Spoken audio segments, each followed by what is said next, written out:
Rela habis-habisan untuk kampanye, juga rela tinggalkan dunia keartisan demi menempuh karir baru di dunia politik.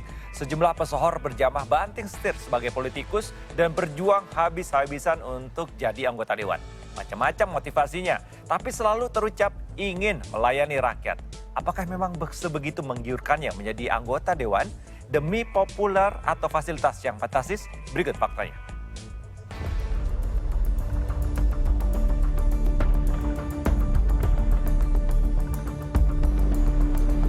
Para calon legislatif yang mengikuti kontestasi pada tahun 2024 ini boleh berasal dari kalangan manapun asalkan memenuhi persyaratan, termasuk dari kalangan selebritis yang banting setir dari dunia hiburan ke dunia politik. Tahun ini pesta demokrasi bertabur bintang. Tak hanya pesohor senior, sejumlah publik figur muda ikut terjun berjamaah banting setir mendadak jadi politikus. Sebut saja Tina Tun, Giring, Komeng, Verrel Bramasta, Vicky Prasetyo, dan masih banyak lagi. Suka tidak suka macam-macam tanggapan warga. Ada yang menilai para pesohor ini mumpuni, ada pula yang menganggap mereka bisa apa. Kalau keraguan ya pasti ada, tapi balik lagi ke orangnya.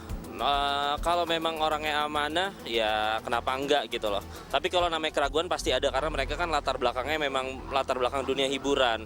Cuma seharusnya dengan latar belakang dunia hiburan mereka punya semacam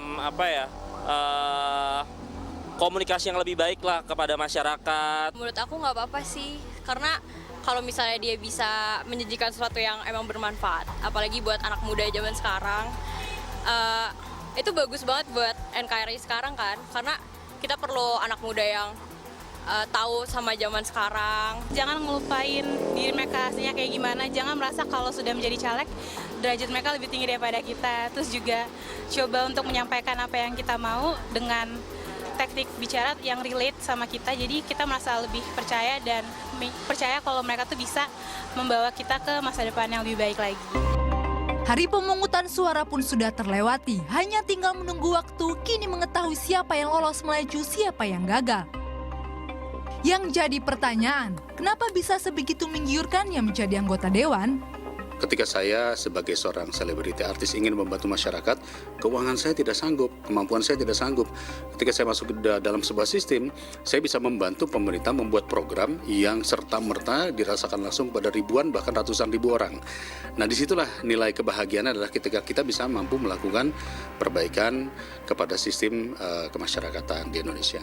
Kita di sini juga berlomba, berkompetisi untuk sebanyak mungkin kita bisa melakukan manfaat, apakah kepada daerah pemilihan kita sesuai dengan Undang-Undang MD3 atau kepada masyarakat secara keseluruhan.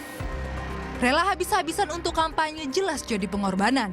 Juga rela tinggalkan dunia keartisan demi menempuh karir baru di dunia politik.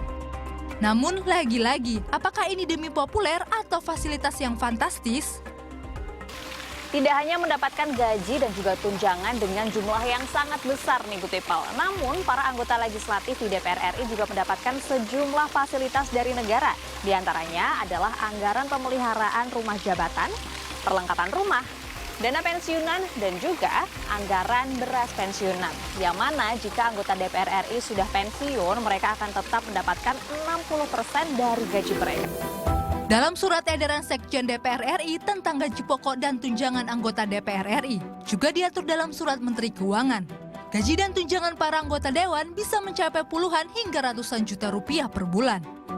Selain gaji pokok, terdapat sejumlah tunjangan yang didapatkan tiap bulannya. Mulai dari tunjangan sidang, tunjangan asistensi anggota, tunjangan beras, tunjangan PPH, tunjangan istri, tunjangan dua anak, tunjangan jabatan, tunjangan kehormatan, tunjangan komunikasi, bantuan listrik dan telepon, dan biaya perjalanan harian. Ketika harkat martabat mereka itu besar di dunia artis, ketika itu mulai redup, ketika mulai turun ya dengan zaman yang berubah, maka ya pilihannya di politik itu. Nah, dengan dunia politik ya ketika mereka menjadi anggota DPR, itu kan aksesnya kemana-mana. Akses bisnis ada, akses tambang ada, akses apapun, akses luar negeri ada, bisa. Artinya dalam konteks jabatan itu ketika mereka mewakili katakanlah di DPR ya punya akses-akses, bukan hanya dia tetap terkenal, tapi dia juga bisa mengembangkan bisnisnya dengan jabatan itu, lalu mendapatkan fasilitas-fasilitas yang oke. Jadi katakanlah duduk diam aja dapat duit gitu dalam konteks di parlemen.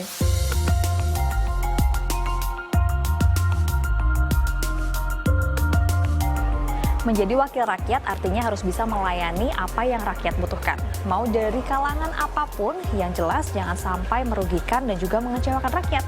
Nah, kalau menurut Good People bagaimana? Maria Natasha, Adnan Adi melaporkan untuk NET.